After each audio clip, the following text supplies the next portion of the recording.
Welcome to Test Room, your go-to hub for professional knowledge sharing. The topic for this video is JavaScript in Postman, how to use JavaScripting for API request and response in Postman. Postman allows only JavaScripting to perform certain tasks. That's why this topic is mainly covering the basics of JavaScripting. Postman allows you to perform certain activities even before sending a request, which is called as a pre-request, and to handle certain activities or perform certain activities after we get a response from the server, which is called as an post response. And both these prerequisite and post response tasks can be done only using the JavaScript. Let us understand pre-request with the help of an example. As I told you, pre-request is a task that we perform even before sending an request. An example could be writing a print statement in a console telling that you are executing this particular request. So you can write a small JavaScript uh, like a console.log telling that you are basically executing a particular request. So it's kind of an message to the user that you are running this particular request. A real world example could be, for example, if you take this particular request, you need basically a token to run this request, right? In case of a Trello API, this token is a permanent token. That means you can use this token as many number of times. There is no expiration date. Maybe it will expire after 6 months or 10 months, but till that time you can continuously use this token. But in case of certain very critical application, for example a banking application, your session or your token is going to expire within 5 minutes or 10 minutes. In such cases, even before running your request, you need to generate a token. That task we can basically automate using by writing a small JavaScript. This is a very good example where the where the pre-request comes into a picture. The post response is basically used for validating the response. Once you receive a response, if you want to validate the certain response parameter such as an ID or the name or certain parameters that you get as part of the response, if you want to validate them, then the post response can be used. Um, let's run this Trello API, try to create another board by passing another parameter as Trello API. Let us do as give it as testing. Save this and run this. So you got this particular response, right? So you can basically if you want to validate whether this particular response gives an ID as per the API documentation, when you create a board, that it should give you 200 OK. Along with that, it also should return you the response with an ID. ID is a very important parameter, and also a name. So you can put a check here telling that the name should match with the parameter that you passed here. It should match. Such kind of validation you can basically write via using JavaScripts. Okay, this is a very good example for the post response. Another example could be if you want to basically store this certain parameters that you got it from the response. Here the ID is a very important parameter that will be used in generating the list. We from the last video we know that to generate the list under a board you need to pass ID as a parameter. For example, if you see here you're passing a board ID as a parameter, right? That we got that we are getting it basically after creating a board. So if you want to for the next request, you need to pass it as a parameter. So what we can do as a post response, you can write a JavaScript to store this value into a collection variable.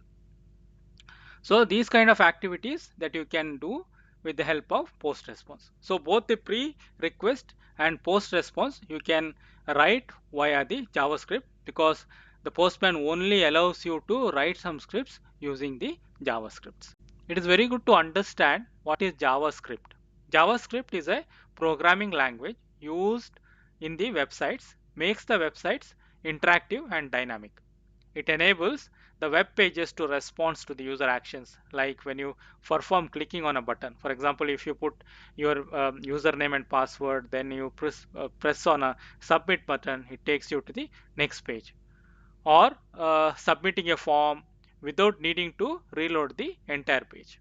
With the JavaScript, websites can display the changing content, that is the dynamic content, in a real time, and it also validates your user input as on when you key in the details, like for example validating the email id. As soon as you put your email id, if the email id is not proper, for example if you miss an et in your email id, it immediately says that this email id is not an email valid email id. That is how it does the real-time validation, and offers smooth engaging experience such as live chat boxes and pop-ups. JavaScript runs directly under your web browser. That means if you open Internet Explorer, Chrome, or a Safari, when you type in www.google.co.in, underneath this web browser, JavaScripts are running. That helps to create more responsive and fluid interaction, making the websites feel modern and user friendly. Let's write a small pre-request script, maybe printing small simple information into a console. So we can do this under pre-request script tab and start writing console dot log, which is basically used for printing a particular uh, strings into a console. Let us put running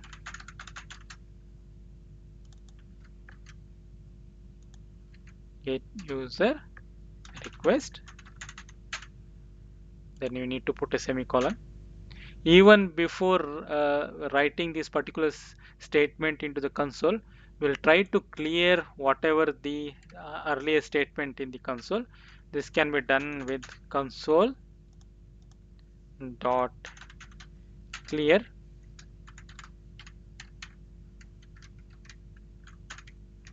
Then we'll try to save this. So this particular statement will clear the console, whatever we see here, it will clear it, and after that it will um, print this statement running this particular request, and after that it will run the get call. This is because we are writing it as part of the prerequisite. Let's send this. You see it cleared a console, then it printed this particular statement. After that this calls the get API. So this is basically one of the simplest example that we did. Going forward, we will also try to write very complex scripts. Let us do the same exercise with the post response. Let's copy this particular statement, go to post response and paste it here, and tell that uh, let's request this particular request executed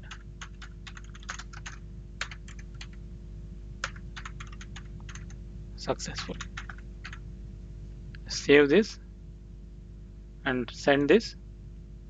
You see it cleared a console, put this statement, then executed this particular get request. After executing this particular request, you see this statement is printed here, right?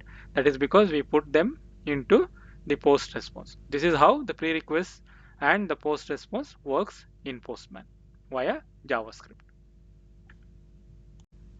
In this video, we will learn the basics of JavaScripting, that is bare minimal needed to script in using Postman, right?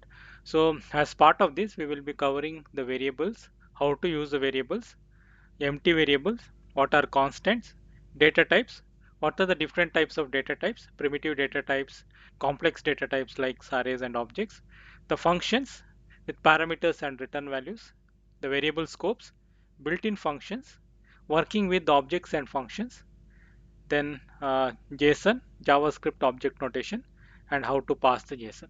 JSON and passing JSON is very important because the responses that we deal with in Postman are of type JSON. So working with JSON is very important. Variables. In programming, a variable is a container or a storage location in a memory used to hold a data. As the name indicates, that can change during the course of program execution. That means the value stored in the variable is going to change during the course of program execution. Let's take a simple example. Think that you are writing a program to calculate the age when you pass the date of birth as a parameter, and the age is stored in a variable called age. If you execute this program today, the age variable will carry a value, say 25. If you execute the same program next year, the value of the age will be incremented by 1. The age will be shown as 26. So during the course of program execution, the value of this variable is going to change. See this illustration. You can think a variable as a labeled blocks where you can store the values like a numbers, for example your age, or your name as a text, or more complex data. You can refer to the content of this box using a name called as an variable name and modify or retrieve the value needed. So using the variable name, you can retrieve the value of the variable. For example, think of a variable as a jar. The name of the variable is name, where it is going to store a value as test room. So another container or a jar with the name as a age is going to store your age. So it's basically a kind of an container or a location in a memory to hold a value, and every variable has a name.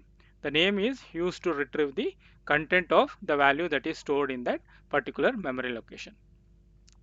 In JavaScript, we can define the variable using a keyword let or using a keyword where. If you see let age equal to 25, that means age is a variable which is going to hold a number 25. Similarly, the let name equal to test true. Here name is a variable which is going to carry a string by value called test true. Let's try using the variables in Postman. Let's delete this one. Instead of this, I will write let age equals to 25. This is how basically we define a variable. Let is a keyword or where is a keyword that we use it for defining the variable. Age is the name of the variable and which basically stores a value 25. So if you want to print this one, you can do this by console dot log, then you can put age as a parameter. If you run this, you see it prints 25, right? It prints 25, and as the name indicates, the variable during the course of execution, the value of the variable can be changed. Let us assign a new value to the age. While doing like this, age equals to 26. Save this and try to print the age, second age. So first it will print 25 because age was having a value 25. Now we incremented age by 1, telling that age is 26. Second time when it tried to print, it should print the value as 26. You see, we can see it has a 26. Similarly, you can also have a different kinds of variable that can store strings, or that can store a boolean values like yes or no or something like that. So let us uh, try to define another variable. Let name equal to test true.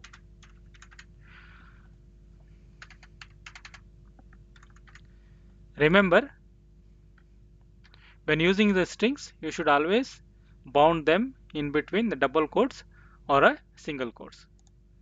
Now try to print the variable name, console dot log,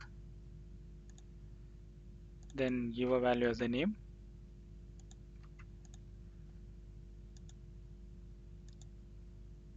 You see the print test true. So in general, the variable is a container or a location in the memory used to store a value. Variable is always associated with a name, which is called as a variable name, which is used to extract or retrieve the value of the variable. So if you see, if you want to print the variable, right, we use the variable name.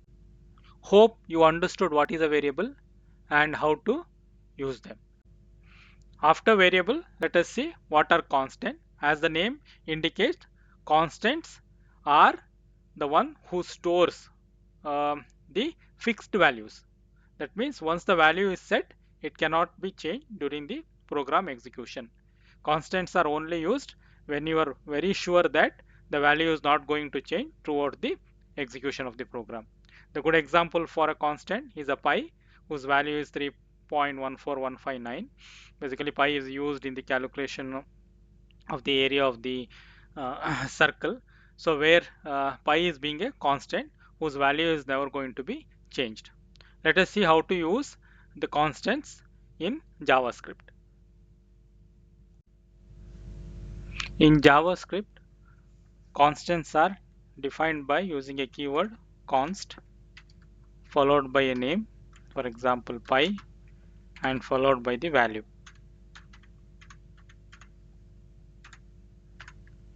And using the console.log, you can print this value.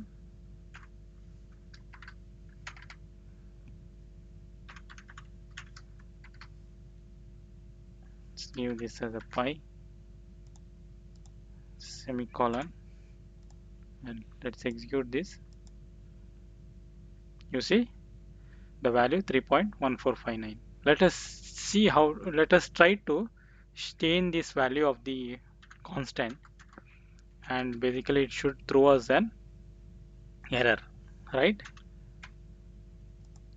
Because as per the definition, constants are the one whose value will not be changed during the course of program execution. Only the value of the variables should be changed during the course of program execution. Let us try this. It should give out an error. You can see the assignments are not possible. There is an error that we get it exactly at this particular point, right? So we cannot assign a new value to the constant because constants are meant to hold the same value, not to change the value. Hope you understood working with constants and how to use the constants. Let's see what is an empty variable. Let us try creating an variable age,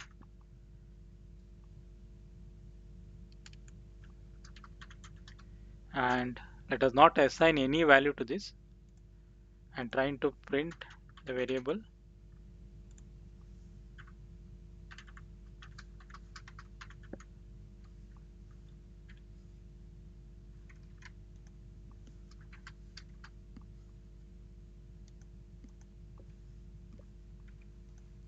Let's try execute this program.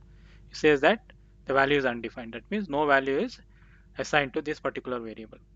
So in order to effectively use a variable, it should always be assigned with some values. So it is one of the best practice not to use an unassigned variable during your programming. Data types refers to the kind of value that we store in a variable. In this example, we are storing a collection of characters or a string in a name, whereas we are storing a number in a age. There are basically two kinds of data types. One is called as a primitive data type or a basic or a simple data type. Another one is called as a complex or a composite data type. Primitive data type are the basic data types that represents a single value, wherein against the variable you can store a single value. For example, in case of age, you can store a number as 30 or a 40, but it is a single value. In case of a name, you can store it as a John or a test troop, which is also again a collection of character, which is also a single value, or it can be an boolean that is used to store two values, either true or a false. Complex data type or a composite data types where we can store multiple values. The two important type of data types are the arrays and the objects. The arrays are basically it's an ordered list or a collection of values which can be of any data types.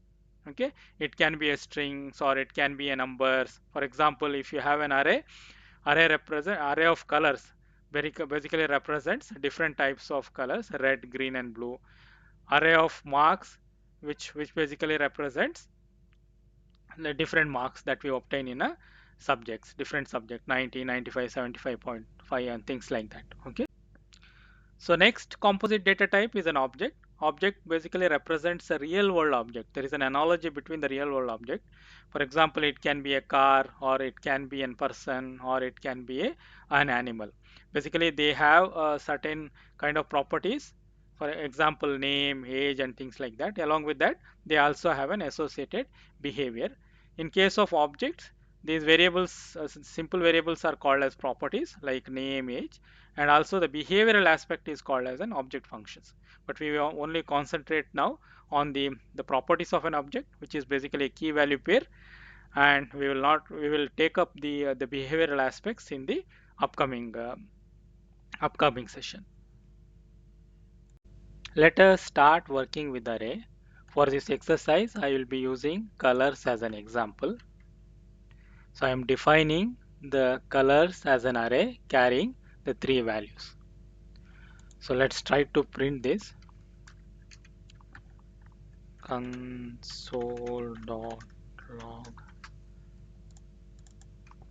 colors. You see, we got three values. So you might be wondering, how do I basically print only red? For this, we need to understand how the elements of an array is stored in a memory.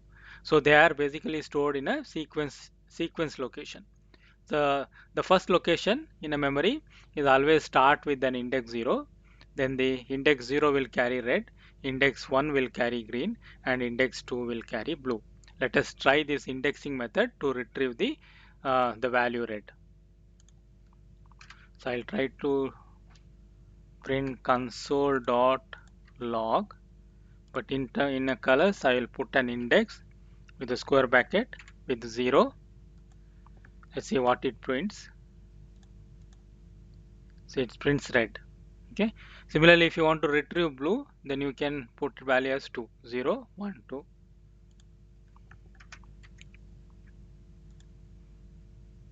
So this is how we can basically access a whole array or an individual elements of an array. Hope you understood. Let us work with the objects. For this exercise, I'll use employee as an object. So I'll take this example from my notes. Okay. So here I am defining an employee as an object. I'll start with the let keyword, then by the then followed by the name of the object, which is employee, equals to then the curly braces. Okay, open curly brace and close curly brace followed by the semicolon. This gives the basic skeleton. Then you will have to fill in the properties of this object. This object employee has a property name, which is a key value pair. The name of the property followed by the value, then here age, name followed by the value, location, and is active. Is active, here we are using it as a boolean data type, which basically says whether it is true or false. What we are trying to say that this employee is still part of the company or not. If he has already resigned, then we can make it as a false.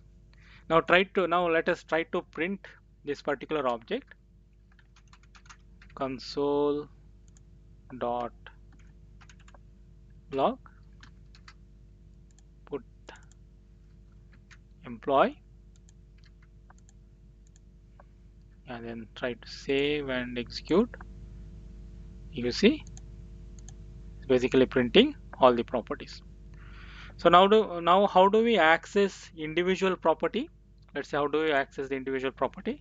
This can be done using the dot, using dot actually. So like how you are using console.log, similarly you can access the any property of an object using dot.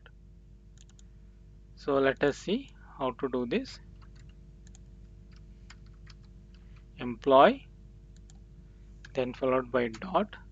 As soon as you put a dot, it basically lists all the properties of this particular object. Let us see now the location or a name. Okay, let us see the name. Try to print. So it gave John. Since this is a variable on a runtime, you can change the value of this variable.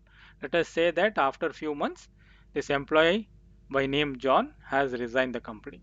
So in such cases, what we can do here. So let's print this one as dot is active, and after some time, what you can do, you can change this property is active equals to false, right? Is active equals to false. Then again try to print this particular variable. Now the value should be false. You see, initially the value was true, then we change the value into false. This is how basically we work with the object and with its properties. Let us see if we have a object with the property that has got a special character. For example, instead of a name, if I replace with the first name with the space, then you see JavaScript basically throws an error. And if I even replace the space with the hyphen, you see that JavaScript throws an error. That means JavaScript cannot handle the keys, the properties with this kind of special characters. So, but how do we handle this situation? This can be handled by putting this key into a double quotes. Now you see this error is resolved. Now I try to print the employee now, employee object.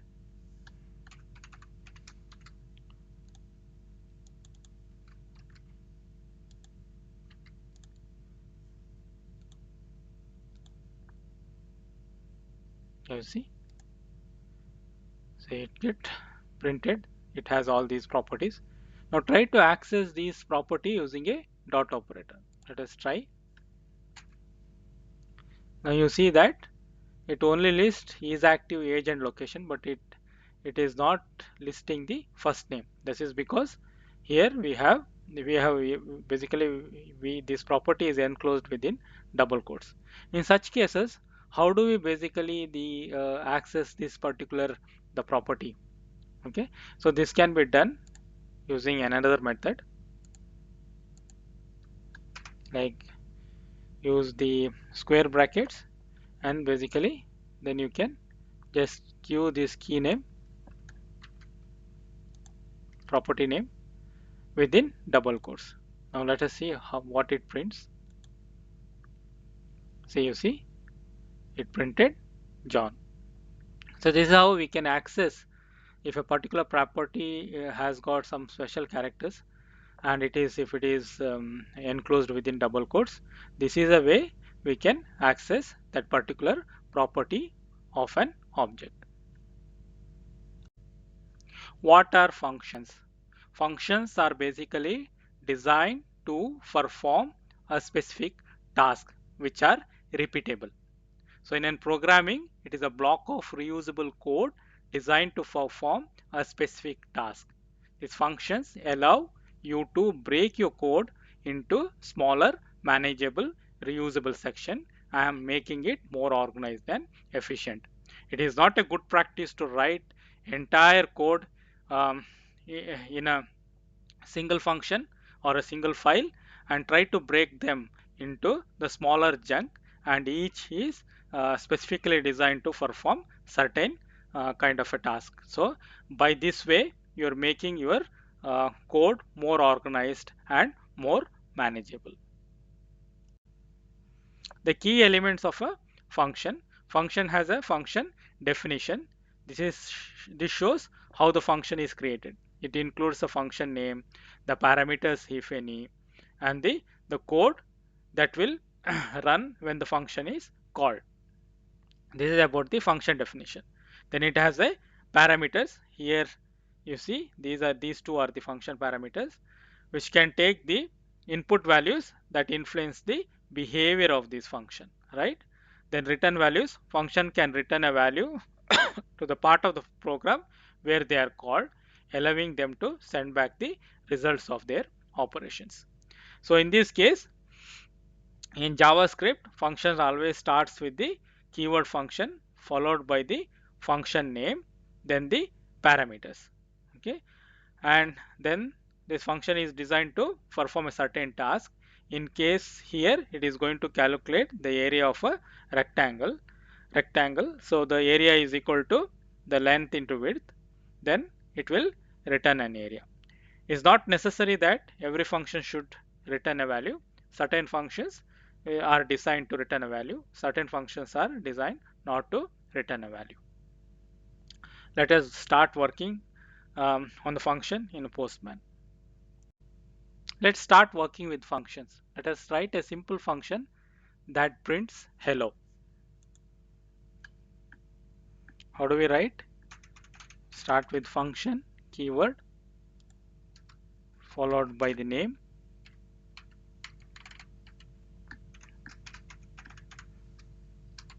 then parenthesis, then we write a body of function. Inside the function, let us call console.log, then hello, right? Let's execute now. We see nothing has happened. Why? Because we have just defined this function, right? We have written how this function should work, but we are not calling this function yet. So let's call this function. How do we call this function? By its name with the two brackets, right? Let's see what happens now. It goes into the function, and inside the function we are basically printing hello. Okay, this is an example of function that is not returning any value. It doesn't take any basically it doesn't take any parameter. It is also not sending or returning any value. So this is an example of a function without any parameters and without any return values. Let us make this function little interactive. Let us say that this function takes a parameter as a name. Then I'll print my name is whatever the name that is passed. Okay, so I'll do here my name is, then a space followed by plus, then a name. This is how we basically combine strings. If there are two strings, if you want to combine, then you can use a plus sign. This is called as an operator, right? Plus operator. Then you can have an operator plus, then followed by a name that is we passed as a parameter. So what happens now if I try to call this function? Let us see. You see, my name is undefined because we are trying to use a name which is coming as a parameter, right? But while calling this function, we are not passing this as a parameter. So that is why the value is defined as an empty or an undefined, right? So instead of it, if I pass this as a parameter, right? Like test troop,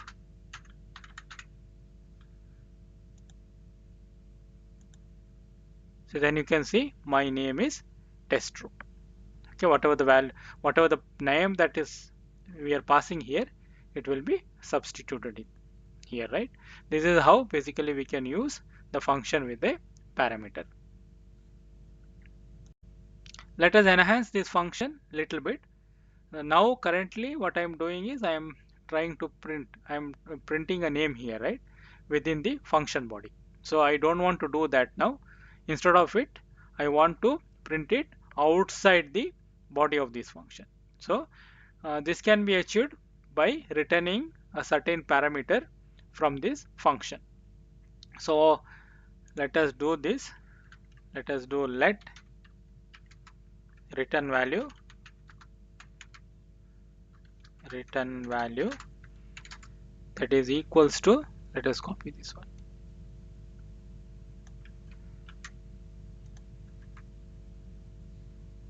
semicolon. After this, let us return this value from the function. Use a keyword return, then this particular variable. Okay. Let us run this. Basically, we are calling a function that returns a value. Yeah, nothing is there because we are not storing this variable, right? We are just calling it, but we are not storing the return value. Let us store this value. Let value got is equal to say hello. So when you call this function returns a value. That value will be stored in this variable. Now if I try to print this variable,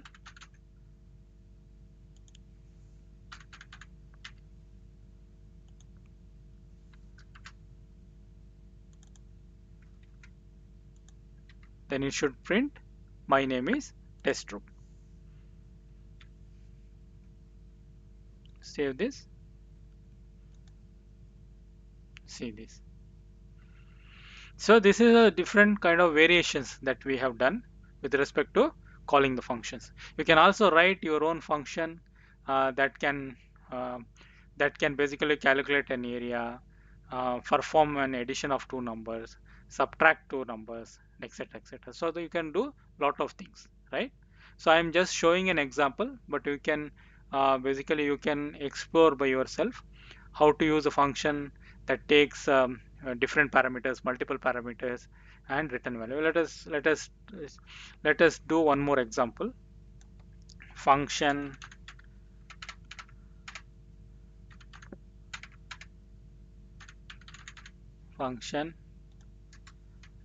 add numbers, which takes two parameters, which are both of them are number. Let us say a and b. These are the parameters in this function body. Then you can do return a plus b, right? Return a plus b. Here we can call the function add numbers,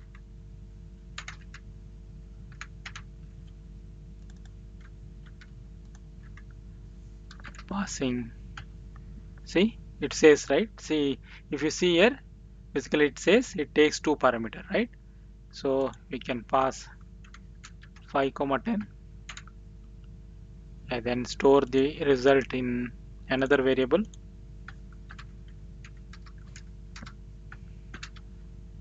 Then you can do console.log C. Save and run. You see the value as 15. So you can change these numbers. Then it should give you a value as 20. This is how function works. Hope you understood. Let us enhance this function little bit. Now currently what I am doing is I am trying to print, I am printing a name here, right, within the function body. So I don't want to do that now. Instead of it, I want to print it outside the body of this function. So this can be achieved by returning a certain parameter from this function.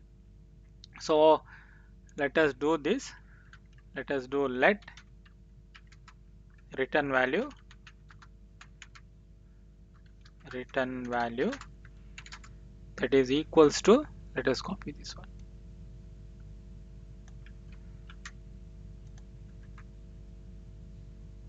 semicolon. After this, let us return this value from the function. Use a keyword return, then this particular variable. Okay. Let us run this. Basically, we are calling a function that returns a value. Yeah, nothing is there because we are not storing this variable, right? We are just calling it, but we are not storing the return value. Let us store this value. Let value got is equal to say hello. So when you call this function returns a value. That value will be stored in this variable. Now if I try to print this variable,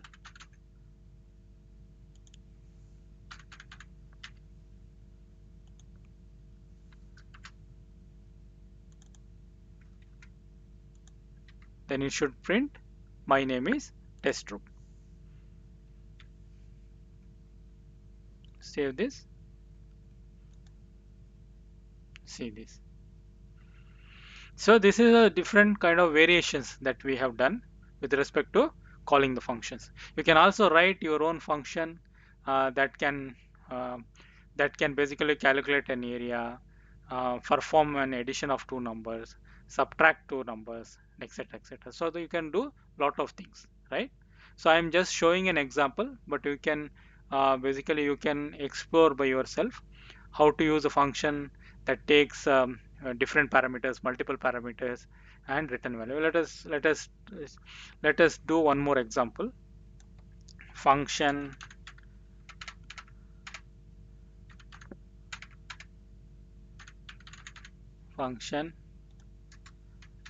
add numbers, which takes two parameters, which are both of them are number. Let us say a and b. These are the parameters, and this function body. Then you can do return a plus b, right? Return a plus b. Here we can call the function add numbers,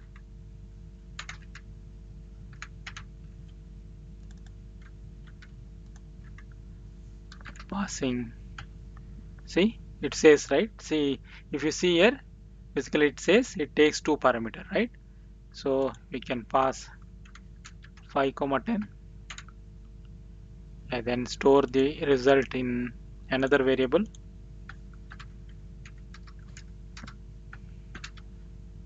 Then you can do console.log C. Save and run. You see the value as 15. So you can change these numbers. Then it should give you a value as 20. This is how function works. Hope you understood. Let us enhance this function little bit. Now currently what I am doing is I am trying to print, I am printing a name here, right, within the function body. So I don't want to do that now. Instead of it, I want to print it outside the body of this function. So this can be achieved by returning a certain parameter from this function. So let us do this.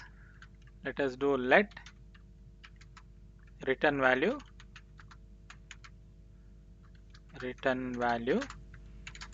that is equals to, let us copy this one,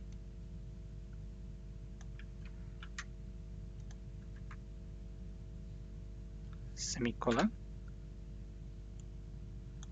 After this, let us return this value from the function. Use a keyword return, then this particular variable. Okay. Let us run this. Basically, we are calling a function that returns a value. Yeah, nothing is there because we are not storing this variable, right? We are just calling it, but we are not storing the return value. Let us store this value. Let value got is equal to say hello. So when you call this function returns a value. That value will be stored in this variable. Now if I try to print this variable,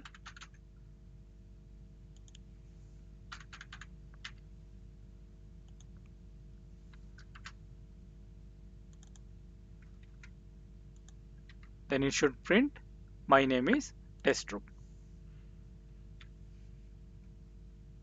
Save this. See this. So this is a different kind of variations that we have done with respect to calling the functions. You can also write your own function uh, that can uh, that can basically calculate an area, perform an addition of two numbers, subtract two numbers, etc., etc. So that you can do lot of things, right? So I am just showing an example, but you can basically you can explore by yourself how to use a function that takes different parameters, multiple parameters, and return value. Let us do one more example. Function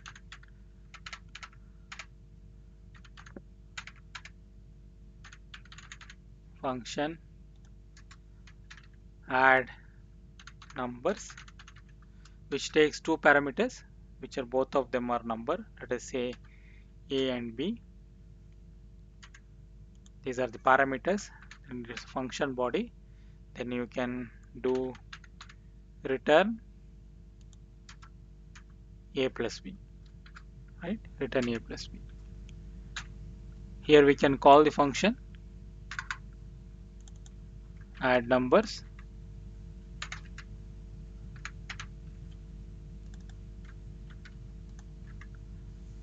passing. See, it says, right? See, if you see here, basically it says it takes two parameter, right? So we can pass 5 comma 10 and then store the result in another variable.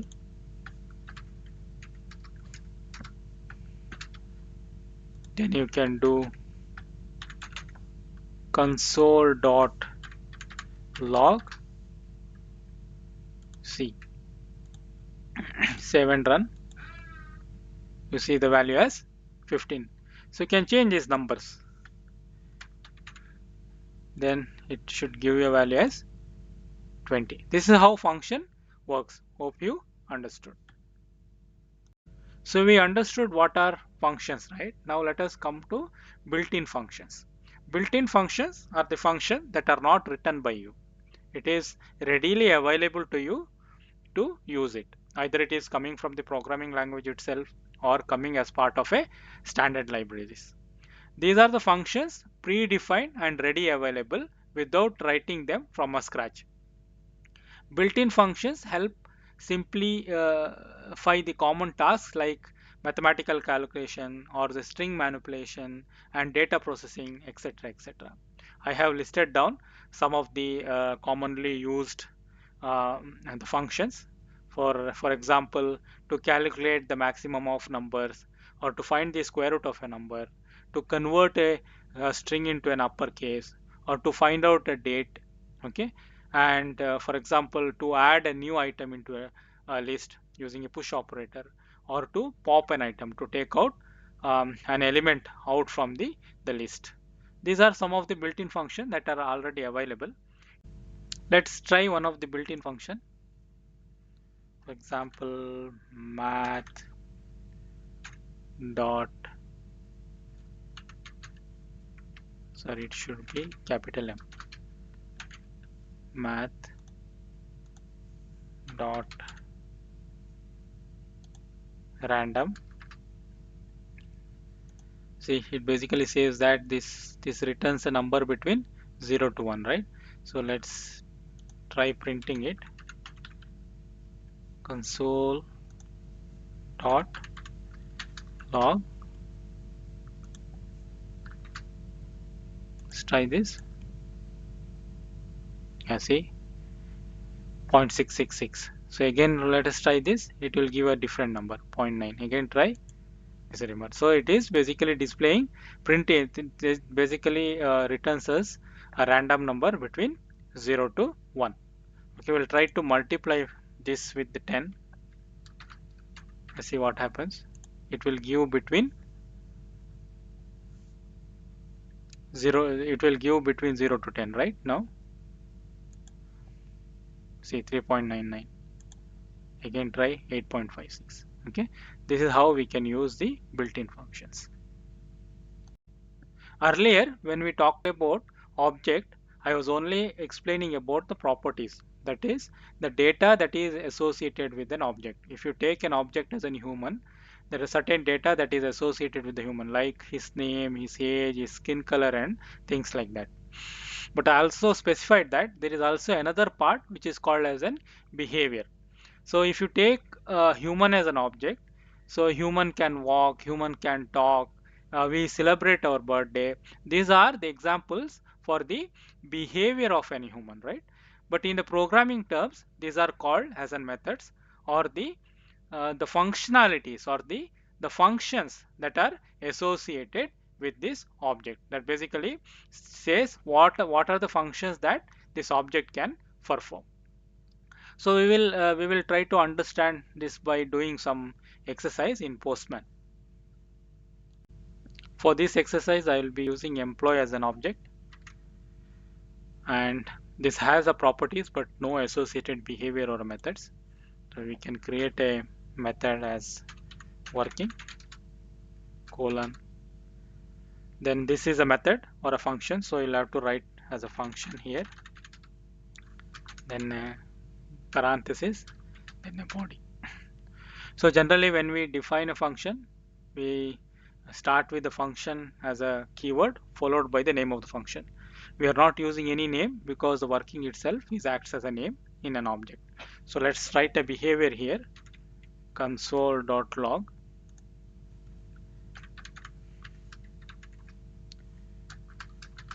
I am working today. Okay, this is a behavior. And how do we call this? We will call again with the dot operator using the object.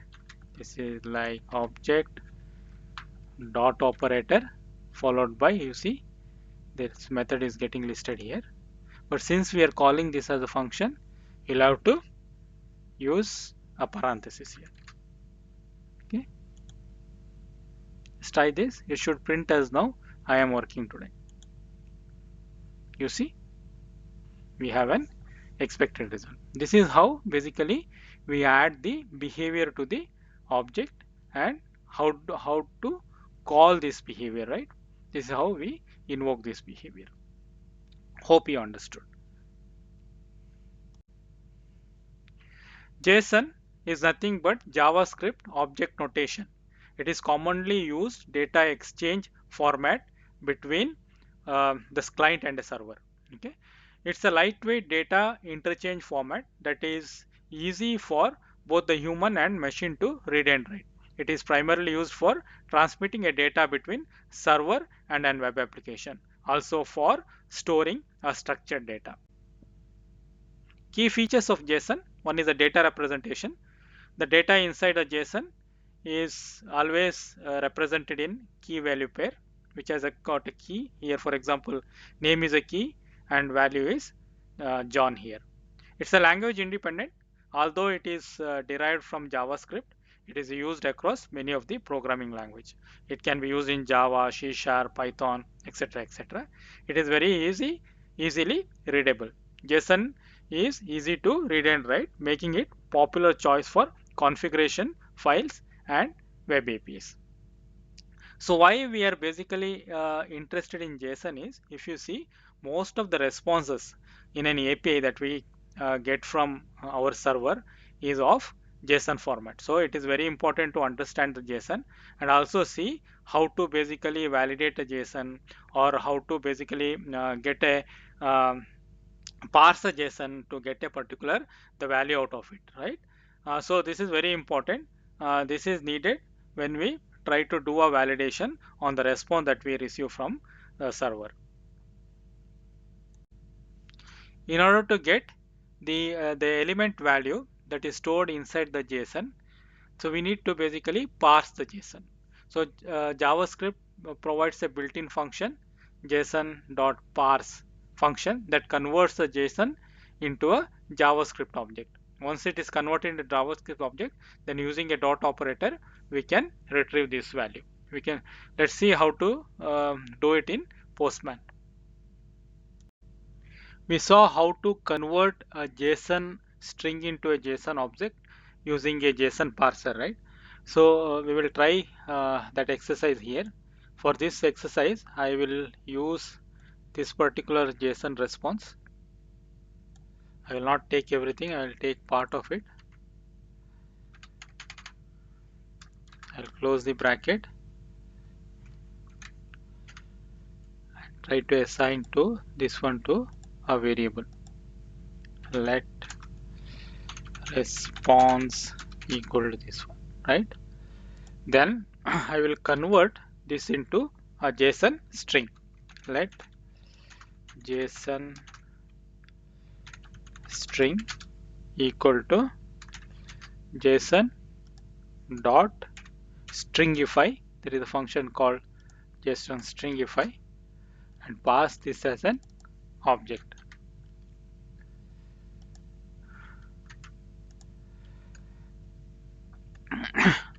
Now basically we are getting we are converting the entire uh, the object into a JSON string, right? Let's see what JSON string contains. Console dot log into JSON string. Try to execute this. You can see everything is stored within a string object, see, double quotes, right? So entire the object is converted into a JSON string now, right? So from this JSON string we try to convert back into a JSON object. This is done like JSON object that is equals to JSON dot parse. Pass this string as a parameter. Then we converted JSON string into and JSON object. Let's see how it looks. Console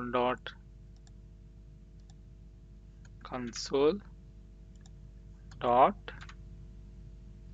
log JSON object.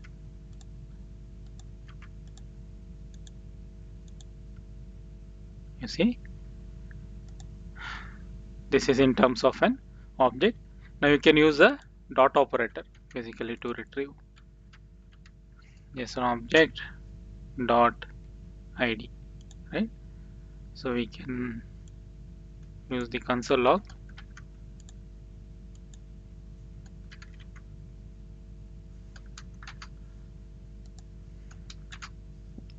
So we should get this particular value. Let's try this. Yeah, see, this is how basically we can parse the JSON, right? We can parse the JSON and we can get the content.